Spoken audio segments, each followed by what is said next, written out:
எல்லோருக்கும் வணக்கம். நிறைய தெரிந்த முகங்கள். மாதேஷ் சார் வந்தது, அவரை பார்த்தது ஒரு சந்தோஷம்தான். ஏன்னா சாக்லேட் படம் அப்போது நிறைய பேசிகிட்டு இருப்போம் சினிமாவை பற்றி. இன்றைக்கி அன்னைக்கு விட்டதை இன்றைக்கி ஆரம்பித்து நான் சொன்னேன். மலேசியன் ஃபிலிம் ஃபெஸ்டிவலில் ஒரு படம் பார்த்தேன், ஒரு சைனீஸ் ஃபிலிம். அவ்வளோ பிரமாதமாக இருந்தது அந்த டைரக்டர் அப்படின்னு சொல்லி டிஸ்கஸ் பண்ணிகிட்டு இருந்தோம். இதுதான் எங்களுடைய குடும்பம். எப்போ யாரை மீட் பண்ணாலும் ஒரு புது உற்சாகம், ஒரு புது சந்தோஷம். ஏஞ்சல் இருக்காங்க. ஏஞ்சல் ஃபிலிம் இன்ஸ்டிடியூட்டில் கிராஜுவேட் ப்ளஸ் மெட்ராஸ் டாக்கீஸ்லேயும் ஒர்க் பண்ணவங்க. ஷீஸ் ஃபிலிம் பற்றி எல்லா தெரியும். ரிங்கு இருக்காங்க, மை ஃப்ரெண்ட். ஃப்ரெஞ்சில் நானும் அவங்கள பார்த்தா ஃப்ரெஞ்சில் பேசிக்குவோம். 2 பேரும் ஃப்ரெஞ்சு படித்தவங்க. அவங்க நல்லா படித்தாங்க, நான் கொஞ்சம் ஓரளவுக்கு சுமாராக படித்தேன். கம்மிங் டு திஸ் ஆல்பம், இது ஒரு வித்தியாசமான ஒரு க்ரியேட்டிவ் ஒரு ஈரா அப்படின்னு சொல்லலாம். ஏன்னா முன்னாடி சினிமா தான் இருந்தது, ட்ராமா தான் இருந்தது.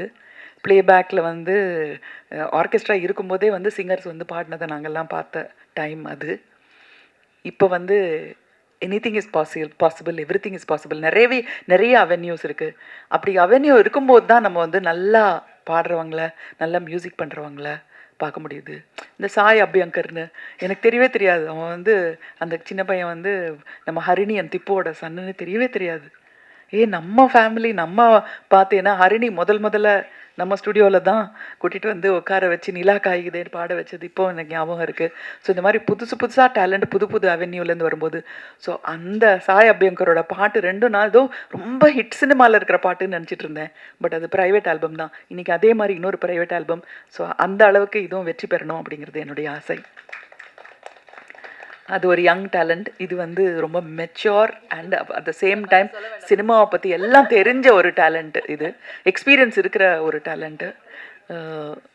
இந்த ஆல்பமோட கொஞ்சம் இது நான் கேட்டேன். இது வெரி பெப்பி.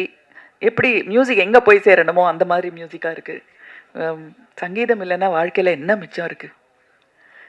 எனக்கு என்ன ஞாபகம் இருக்குது, இந்த டைரக்டர்ஸ் எல்லாம் ரொம்ப புத்திசாலித்தனமாக கேள்விகள் கேட்பாங்க. அதுக்கு ஆர்டிஸ்ட் கரெக்டாக பதில் சொல்லணும். ஏன்னா அதை வச்சு தான் நம்மளை இந்த கேரக்டர் கரெக்டாக இருப்பாங்க. ஒரு டைரக்டர் என்கிட்ட கேட்டார், நீங்கள் வாழ்க்கையில் முக்கியமான சம்பவங்களை எதை வச்சு ஞாபகம் வச்சுக்குவீங்க அப்படின்னு கேட்டார். நான் சொன்னேன், அந்த சமயத்தில் எந்த பாட்டு ரொம்ப பிரபலமாக இருந்ததோ, அந்த சுச்சுவேஷனுக்கு எந்த பாட்டு சரியாக இருக்குமோ அதை வச்சு தான் நான் அந்த சம்பவத்தையே ஞாபகம் வச்சுக்குவேன். உடனே கரெக்ட் ஆன்சர்னு சொல்லிட்டு போனார் என்கிட்ட. ஸோ அதனால் சினிமாவில் லைஃப்லேயே சங்கீதம் இல்லைன்னா, மியூசிக் இல்லைன்னா ஒன்றுமே இல்லைன்னு தான் சொல்லணும். காலையில் எழுந்தோடனே ஒரு பாட்டை கேட்டால், ஆக்சுவலி நேத்திக்கு நான் காலையில் 6 மணிக்கு வந்தால் என்னுடைய வீட்டில் வேலை செய்கிறவங்க ஒரு புது டிரான்சிஸ்டர் வாங்கி கொடுத்துருக்கேன். அதில் பாட்டு கேட்டுட்டு இருந்தாங்க. சந்தோஷமாக இருந்தது. நாளே சந்தோஷமாக ஆரம்பிச்சிது, ஒரு ரம்யமாக ஆரம்பிச்சது. ஸோ அதனால் இந்த ரம்யமான சந்தோஷமான சங்கீதத்தை கொடுத்த உங்கள் எல்லாருக்குமே நாங்கள் நன்றி சொல்லணும். நிச்சயமாக நன்றி சொல்லணும். திரும்பவும் சொல்கிறேன், சங்கீதம் இல்லைன்னா வாழ்க்கையில் வேறு எதுவுமே கிடையாது. Thank you so much. எனக்கு இங்கே இந்த பிரசாத் லேப் பார்த்தோன்னே ஒரு ஞாபகம் வருது. குடும்பம் ஒரு கதம்பம் படத்துக்கு டப்பிங் இங்கே தான் பண்ணோம். அந்த படத்தில் லூப் டப்பிங் அப்படின்னா ஒரே இதை போடுவாங்க, திரும்பி திரும்பி திரும்பி போடுவாங்க. கரெக்டாக பிடிச்சி சொல்லணும். அதுக்கப்புறம் நெக்ஸ்ட் டேக் அப்படின்லாம் கொஞ்சம் நேரம் வெயிட் பண்ணலாம் முடியாது, ஏன்னா ப்ரொஜெக்டர் போயிட்டே இருக்கும். ஸோ அங்கேருந்து நம்ம டிஜிட்டல் டெக்னாலஜி, ஏஐ டெக்னாலஜின்னு இவ்வளோ தூரம் வந்தாலும் மனிதர்கள், நட்பு, உறவு எல்லாம் இருக்குது. இன்றைக்கி இந்த குடும்பத்தோடு எனக்கு இருக்கிற நட்பு, அந்த குடும்பத்து மேலே எனக்கு இருக்கிற மரியாதையில் தான் வந்தேன். ரெஹானாக்கு தெரியுமா தெரியலான்னு தெரியல.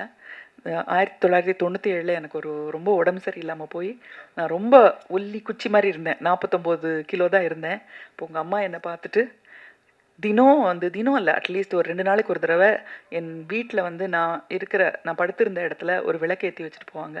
அந்த விளக்கை நீ பார்த்துக்கிட்டே இருக்கணும், உனக்கு உடம்பு சரியாகும் அப்படின்னு சொல்லுவாங்க.